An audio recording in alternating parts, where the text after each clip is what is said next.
And then I said, well, I'm done with this type of thing, you know, I'm done being natural now. And when I was 19 is when I first did my first cycle, and I went and put on 20 pounds in 8 weeks.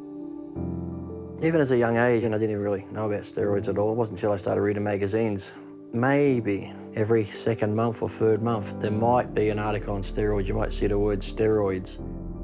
But now, you go on any social media platform, that's all you see is steroids, steroids, young kids discussing cycles and this and that. And to me, it's like, why? I was more interested in the hard training, the eating, and then if I finally got to that level where I was going to take that road and be good at something, then I'd look into that side of it.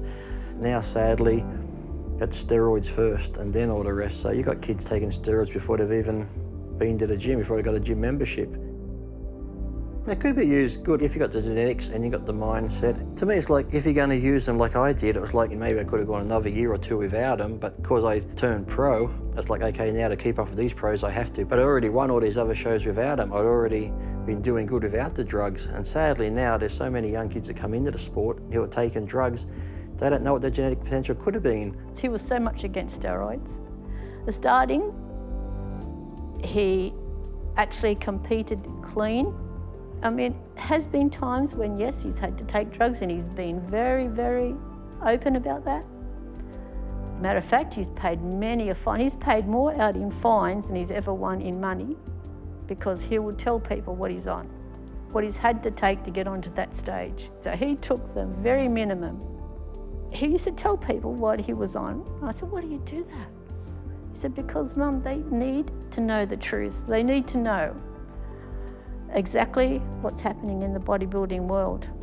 And I'd quite often go to his seminars and sit there. And the first question was, what do you want? So straight away he would tell them exactly the amount he was taking. Oh, you can't be on that small amount. And Lee in the end would say, well, why do you effing well ask me if you won't believe what I tell you? Kids would come up to him in the gym and he loved his fans and ask him, you know, what can they take? And the first answer was, how long have you been training? And they said, oh, we just started. He said, well, come back and talk to me in 5 or 6 years' time. Lee's whole ethic was hard work.